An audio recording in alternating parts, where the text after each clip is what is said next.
Welcome to Geeks Corner. I'm Mr. Daps. I'm Katie. And that's Indy. We're so excited that you're here tonight on a much cooler week than last week, which is a wonderful thing. And he's much happier because of it. He's definitely been out and about running all over the place, and that is a great thing. Katie, what should people do? Should go into the chat, tell us how cute our dog is. Or go into the chat and tell us what your favorite James Earl Jones film is. May he rest in peace. But share the memories, share how his art impacted you. Indiana, what is your favorite James Earl Jones movie? He said Star Wars. He's like, James Earl Jones wasn't in Indiana Jones. No, but that's why he said Star Wars. It's another Lucasfilm. Oh, there you go. Anyway, should we go into the show? I guess. Yeah. As Katie mentioned, James Earl Jones did pass away this week at the age of 93, which it's a good life. That's solid. Yeah. It is awesome because I think one of his last public events was the D23 Expo in 2019. Yeah. That I can remember. He still did work since then, I believe. But he had a varied career that went decades, both on the stage, on the big screen, on the small screen. Mm-hmm. Like, he did a little bit of everything, which is amazing. I see Bailey got to see him and Vanessa Redgrave in Driving Miss Daisy, which would be amazing. On stage. That's, I think, tops anything any of us could possibly imagine. Yeah. I am curious for you, Katie, what is your favorite role for James Earl Jones? So I would have said The Sandlot 24 hours ago. Mm-hmm. Because, I mean, I still might say The Sandlot. It's allowed. But I did watch Field of Dreams for the first time last night. Mm-hmm. Like, fully sat down and watched it. I've had it on in the background, like, a bunch of times. I don't know how anyone doesn't. But, oh my God. It's a good film. That was a great movie. I will say that it was very funny. The whole time, I thought I remembered that James Earl Jones was one of the ghosts. And then I realized that I've really only ever seen or watched the last 5 minutes of the movie. Spoiler alert. For those of you that haven't seen it, it's 30 years. 40 years. The movie's older than me, yeah, my fine. dude. Anyway, keep going. And what? And so I realized I'd only really seen the last couple minutes of the movie, and I was like, oh. Mm-hmm. I still don't know. Does that, like, was he a ghost the whole time? I don't know. I don't think so. I don't think so either. I think he just got to go. I think that was the whole point of why Ray is not allowed discouraged to go because yes. he could have also, but you can't come back. Yeah. And so I think that's probably it.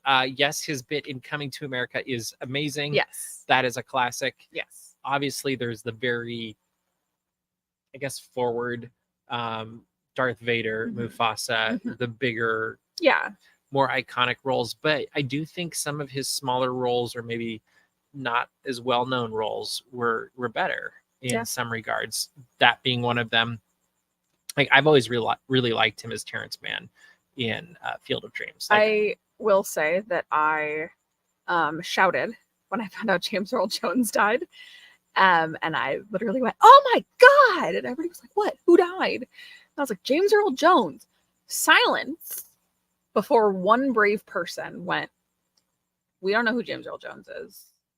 And I was like, Darth Vader? Mufasa? And they all went, because you do know his voice. It's very 100%. Iconic. I see Clocky talking about Hunt for Red October, which totally agreed. That's probably right. It might even be past Field of Dreams for him. Mm-hmm. And it's not just Hunt for Red October, because he continues on as Admiral Greer for 2 more films, and it's actually there's sequels to Hunt for Red October. What are they called? One of them's Patriot Games, and one of them is Clear and Present Danger. Clear and Present Danger is related to Hunt. I don't even. Yeah, they're all Tom Clancy books. Huh. Really, really good books. The movies are good too. It is funny though, because they wanted Harrison Ford to be Jack Ryan in mm-hmm. Hunt for Red October, which is the first one they made into a film. Jack Ryan is also. Jack Ryan is the central character. Like Jack Ryan, the John Krasinski Amazon Prime. Yeah. Now, what on earth am I learning today? These are, I literally have probably, I don't know, 12 I think I have just about every Tom Clancy book he made of the Jack Ryan series, and then all the movies too, and the series, and like they're great. But the thing I liked about the movies with James Earl Jones is you really see in many ways, the development of his character in a way that you don't necessarily with other franchises. And I thought that was fantastic. And poignant. And some musical moments come because of that I think are some of the best in all of filmdom. I see Caleb loves Mufasa from the Lion King series. Kind of hard to beat Mufasa. Well, and perhaps one of his more inspirational roles. Yeah. Like that one. Remember who you are. And but even just like the other parts, like that's kind of the iconic moment, but there's so many moments where he's investing in Simba and really being that true father. Like not everybody has a good father, and he does a very good job of showing what I think all fathers aspire to be. And so I think that's just a huge win, I think, on Disney's part, because they don't always do the best job on making amazing parents. Sure. I mean, like it's kind of one of those weird things where quite often in Disney movies, especially older ones, the parents really aren't a huge role. Like, and that's an era where they suddenly start being them, because you have Maurice for Belle. For Belle, yeah. And then King Triton. Like that's really the first time you start seeing, instead of it being, Lady Tremaine or something, or Bambi, Evil Queen, or yeah, things just often didn't go well. Even the live action Mufasa, I thought was amazing. Like that was one of the best parts of that, I thought. He heard us talking about parents and he wanted to weigh in. He's like, oh, I gotta hop in. But but no, I think he has an incredible legacy. It's gonna be probably even more than we ever realized. Oh yeah. And it's the fact that you talk to people and everybody has a different, it's Coming to America, it's Field of Dreams, it's the people that are like, obviously it's Star Wars. Hunt for Red October, there are so many different things that somebody may have connected with that he did. Big Bang Theory. It's true. I mean, like, hey, might as well. But it's like all generations, all walks of life. There is something that he did that has impacted. Well, I just don't everybody. think he took himself too seriously. No, like, he was willing to do the serious stuff, but he was also willing to do the fun stuff. And I mean, like the animated Mufasa bloopers. Yes, and so hat tip to him, and to his son, who's the one that's left behind. Our condolences go to you, and but what an incredible life and a legacy. So let us know in the chat what you loved most about James Earl Jones. Yeah. This is CNN. Definitely that one got us tonight. That one was very good. All right. Moving right along. Not to the Muppets. Sorry, Clocky. Nighttime at the Disneyland Resort. I've heard of it. It's pretty special. And especially this time of year with Halloween time, there's some fun lights. There's some fun moments. There's some fun different offerings that you can find throughout the park. And on Sunday night, some of the Daps Magic team met up in Cars Land to capture the moment where the lights turn on in Cars Land, which you can catch on any night that's not a Oogie Boogie Bash night, because if it's Oogie Boogie Bash, the Bashers get to, I guess. True. Anyway, it was wonderful. We had a blast. Before we talk too much about it, though, we did see something that was rather funny, at least to me. And it was Mater and Lightning McQueen going on a Sunday drive in a way only they could. Enjoy.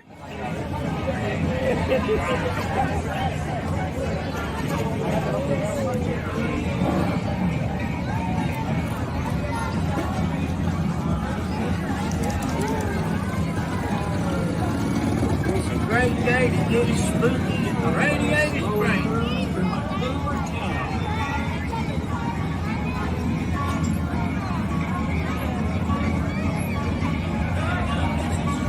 Somebody call a hero? Punch out!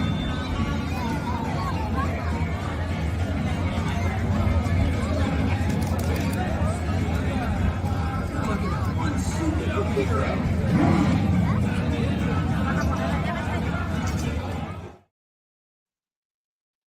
So here's the spookiest part about this.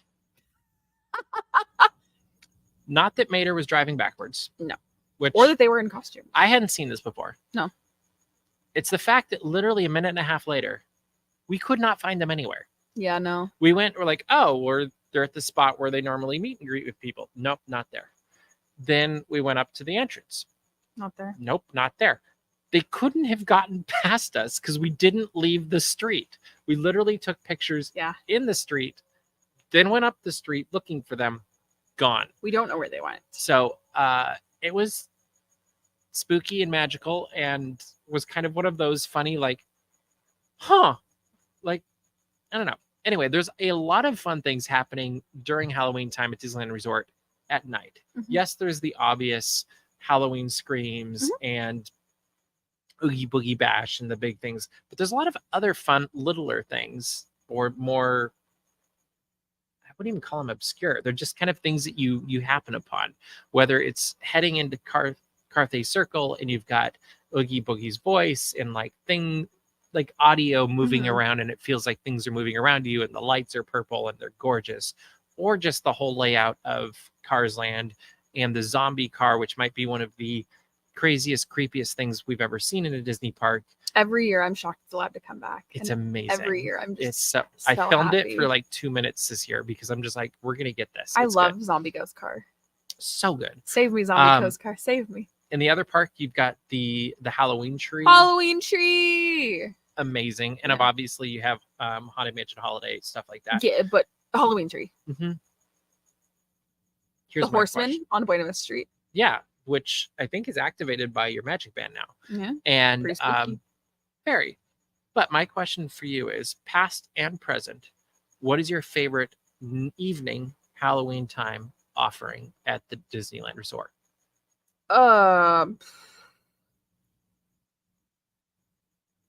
if I did daytime too, then you could go like the year that the Dapper Dans dressed up weird, like as I think they were Irish tenors or something, and they dressed like policemen, if I recall, for Halloween. Anybody remember this? I don't remember that at all. I feel like it has to be the Halloween tree because I like the story behind the Halloween tree. Do you remember the story behind the Halloween tree? It's that Ray Bradbury created the Halloween tree in a book, and that Disneyland brought it to life. Yeah, with the permission of Ray Bradbury. It is weird this year because the Halloween tree still has green leaves. Yeah, and I'm used to it having like no leaves. They've turned like I'm used to them usually being like brown. Yeah, like they're. And then by the end of the season, it being no leaves, which I'm sure is going to happen. But it is a little bit weird at this point to be like, oh, it's a very alive Halloween tree. Like, my favorite part of the Halloween tree, though, is standing underneath the Halloween tree and pointing out my favorite pumpkins. It is fun. Yeah. What's your favorite? I really enjoy Carthay Circle at night. Just the wind going through, the music going through, Oogie Boogie, the lights, like the purple Christmas lights on the trees are some of the best holiday decorations that I feel like the Disneyland Resort transforms the area in a way that you would not imagine during the day. And it changes the vibe massively. Because you think of it at Christmas time, it's still kind of got that cheery Southern California, whatever. But when you put the purple twinkle lights everywhere and you put the spooky music, the spooky tree or the spooky horse, headless horseman, and all of that, suddenly everything is just not Buena Vista streetcar. Like it takes you somewhere else. It feels very different. I love that. I would love, I don't know how they do it, but I also really love the headless horseman head of Frightfully Fun parade during Oogie Boogie Bash. And I wish there was a way to like bring that story to life a little bit more other than just the Oogie Boogie Bash for 15 seconds as it goes by you. But because I really think that's a fun one. And I almost wonder if the way to do it is like during the day you have like, because I think there's enough Halloween, or you could make it a Halloween song from back in the 20s, 30s, 40s that you could pull in some of those things, like the Headless Horseman song with Bing Crosby singing it or whatever. Like I think that would be very fun. But I also think more Ichabod Crane. maybe just that's all I want, really. You just want Ichabod Crane. Yeah. No Headless Horseman. He just kind of stands near the Headless Horseman statue and he's like, ah! Maybe I want an Ichabod Crane meet and greet during the day. At the Headless Horseman statue? Or anywhere. I Like, want it to be maybe across on from the other Headless part Horseman of statue. Carthay Circle, like in the middle or something by the fountain, because he's like playing it safe or something. Mm-hmm. I think that could be cool. Yeah, I don't know. Also, yes, Villains at Big Thunder Ranch is a really good call out. Because Yes, I miss those. Those were really, but that was also kind of daytime. That was like honestly, Yeah. because you had the pumpkin carving. Yeah. You had different, like for a while the Billy Hill and the Hillbillies were doing their spooky show. Yeah. And then if you were lucky, you occasionally got to see the ghosts going back and forth across the way. Yeah. That was very fun. I loved the Villains. I think that's just, I Mhm. personally think, But you can see them at Disneyland still. yeah, but I personally think that the energy of Big Thunder Ranch is something that's been unmatched since it's been closed. Yeah. Because that was like one central area for Long Lost Friends. So do you think since we're getting barbecue at Hungry Bear, Where on earth would that happen at Hungry Bear? just put them, I don't know. You're just trying to eat your meal in a very cramped space, and Jafar is like, "What are you doing?" Exactly. That'll be fine. They can go on the barges down the rivers of America, like they do it at Disney's Animal Kingdom. But do it, Flotilla. do a flotilla. There we go. I've come up with it. I do like how they do the villains now, though, where you can actually see them and meet them in Town Square and all that stuff. All right, that got off. Let's watch an indie cam, huh? Let's do that. Well, we figure out what we're gonna do next. Who knows? We'll see. Anyway, this is indie cam playing with his ball on a very hot day.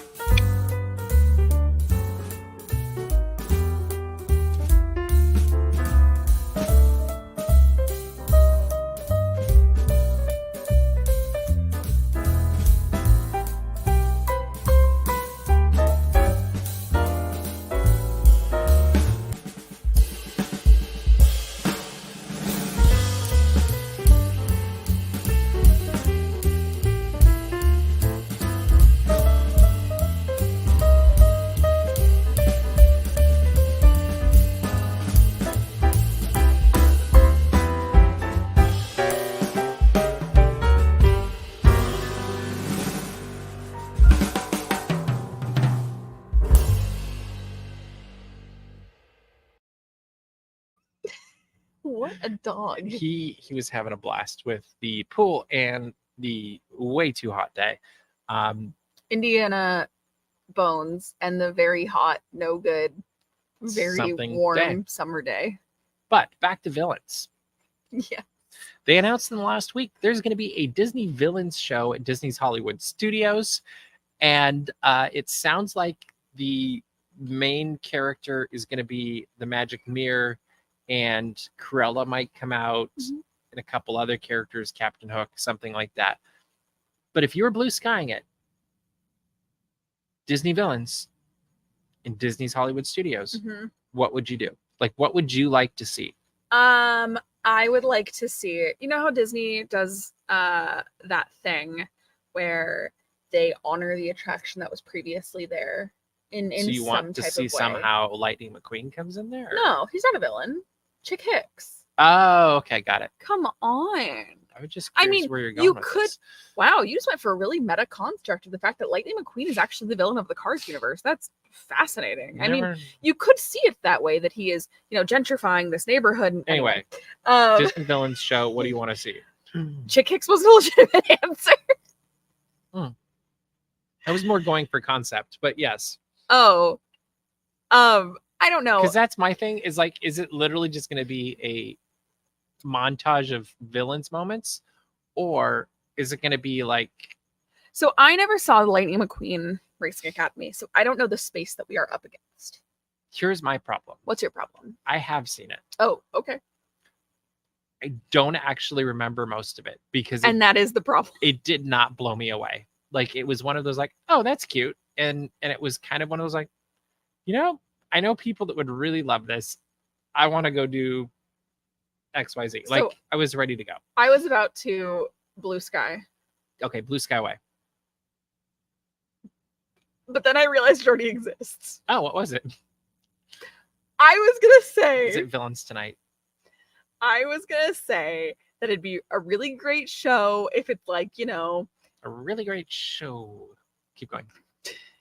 Mickey and Minnie had to like fight off Their imagination with Yeah, really bad. okay, I see where this is going. I literally was like, oh, I've got this great idea. And I was like, oh, that already exists. It's called Phantasmic. Which is also kind of weird that we're getting this show directly across from Phantasmic. But don't you think this show is really I almost want to call it a test, but like they announced the new Villains Land for Magic Kingdom. Like, don't you kind of feel this is probably for sure a play test of what's let's gonna see what works, what people connect with, what. If I'm being following that logic, if I'm being completely honest about what I think is going to happen, I think that we are going to see villains swap in and out. Yes. And I think that they're going to be tracking what villains are more popular, what villains aren't more popular. I'm curious how many are on screen and how many are live action. Yeah, I would. Because I think it's going to be a lot of screen, perhaps, too. I guess, too. But you rotate somebody in and out. Yeah, I think. Like Evil Queen. Like, just or looking Jafar. at the press release for it, I was like, it looked to me like for sure we were going to see a Cruella. I think I saw Captain Hook. Maybe Evil Queen was one. But there was some that I was just like, oh, the way this is written, it makes me think these characters are coming out. Yeah. And the other characters, because it kind of looked like there was a bunch of screens, and that is a screened environment. Yeah. So I'm curious to see how that plays out.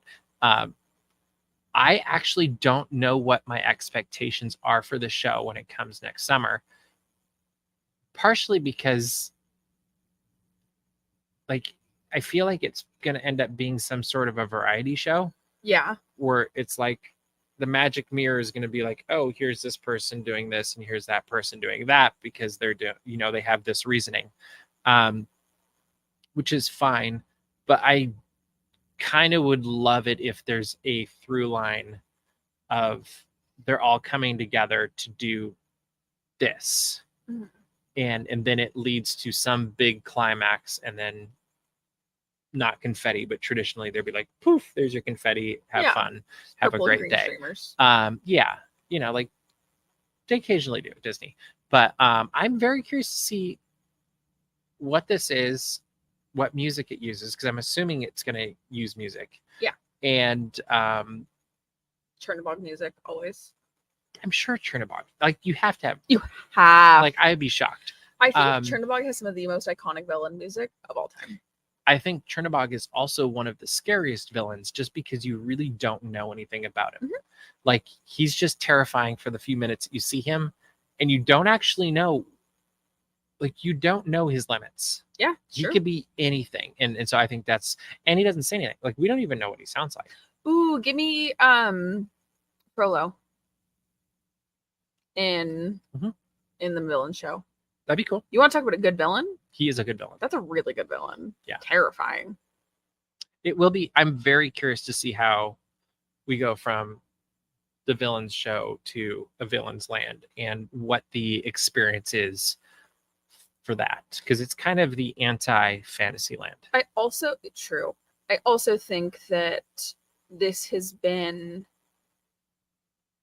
we've suddenly in the last like year or two had a lot of characters that we previously knew to be sculpted that we've now seen as live action. So that could be a possibility for these things too. And so I'm also thinking that maybe this is a way that they're like, oh, here's Frollo or Hades or Hades or Dr. Doofenshmirtz, which would be hilarious. That they can test for that they can test for Villains Land. Yeah. And that'll be interesting to see how that plays out in what happens with that. All right, moving right along. Yes. Perhaps the most important story of the night. Yes. Season 5 has been ordered for Only Murders in the Building. Yeah. We are, as of tonight, 3 episodes in. Yeah, we need to watch the 3rd episode. It goes through the end of October, and they already have decided a 5th season is on the way, which I am all for. What do you think about this? I get nervous. I know. I got nervous last year too. I get nervous because I'm like, when is it going to jump the shark? Because I worry that it's going to. Wasn't that like 2 seasons ago? You do know they just did an entire musical season, and It didn't jump the shark. Like, that was good. it was good, but it jumped the Sure. shark. Like, no, it didn't jump the shark in the traditional sense. it was crazy. I don't think that made anyone stop watching the show. But Agreed. I just keep getting worried of like, how are they going to keep coming up with ideas? But they keep doing it. Also tells me that the season probably ends on another cliffhanger, as they all have. Because It has to. they always do. Yeah, which I'm fine with. I think as long as, to me, it comes down to if Steve Martin is still feeling inspired about it, True. we're set. Because he's just such a creative, good writer. It's true. Like, and I don't think he does it for the money. Like, I think he's doing it because he enjoys it. He does it for the money. Have you And- seen how much money he's getting? 4. Yes. But I think they do it because they genuinely enjoy it. And as long as they're having fun doing it and they're Yeah. coming up with new ideas, I'm all for more seasons of this. And from what we've seen from the first 2 episodes, the writing is still spot on. Yeah. And like, they're fun to watch. Like, they're very good. It's the trio you Together. just never expected, and I think Not that's at all. what really cracks And me then up. you Maybe throw 5. in Meryl Streep too, and that's Meryl Streep is such a highlight to me. I want more of her this season because I love. what if her she last ends up season. being like the next, No, or she gets murdered? Who knows? Like that. Sorry, I shouldn't have said that. I'll hit you with my shoe. I know. Sorry, that's Not good. All right, final topic for tonight is for our good friend Bailey, who has watched every episode since day 1 Yeah. in 2010. So we do have to get a hat tip to that. But Hi, Bailey. Bailey is a huge fan of the Phantom of the Opera. It's true. Apparently, Kenny Ortega is too. Enough so that he wants to make a young adult version for Disney Plus of the Phantom of the Opera. I don't think this is going to be the Andrew Lloyd Webber Broadway version. Has he never heard of Phantom of the Megaplex? True. But I'm thinking, and I hate to say this, Phantom of the Opera Mm-hmm. meets Mm-hmm. Descendants and High School Musical. and zombies. Nothing could go wrong here, right? I'm more just disappointed because if it's not the Andrew Lloyd Webber version, we're not going to get the iconic Christine, like, which I think is one of the best. Well, and like, I there's something to be said for Angel of Music being sung while Eric is doing a hip hop dance.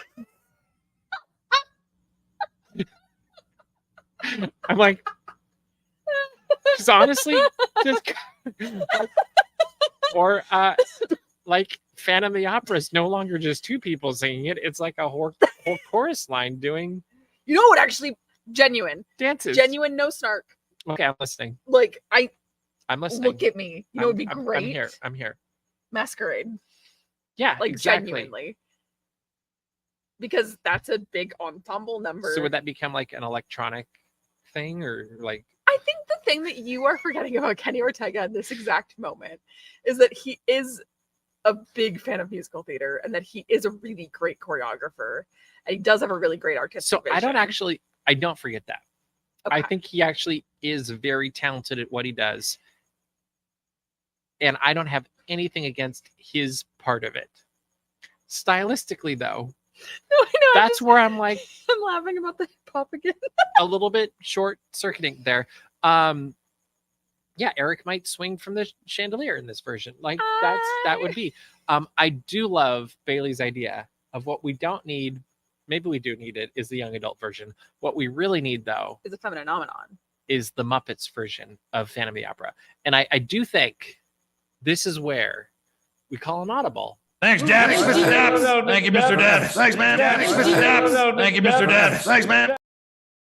And we talk about Muppets. Because I do think Bailey has hit on something right here where the Muppets are really, really good Mhm. when they bring other stories to life. Yes. Whether it's Treasure Island, Mhm. whether it's Christmas Carol. So my question as we wrap this up and we go into Geeks Corner Plus, welcome everybody. What story would you like to see the Muppets remake in their style? And you cannot say Phantom of the Opera now because that's already been thrown out there. Like Les Mis, huh? Okay.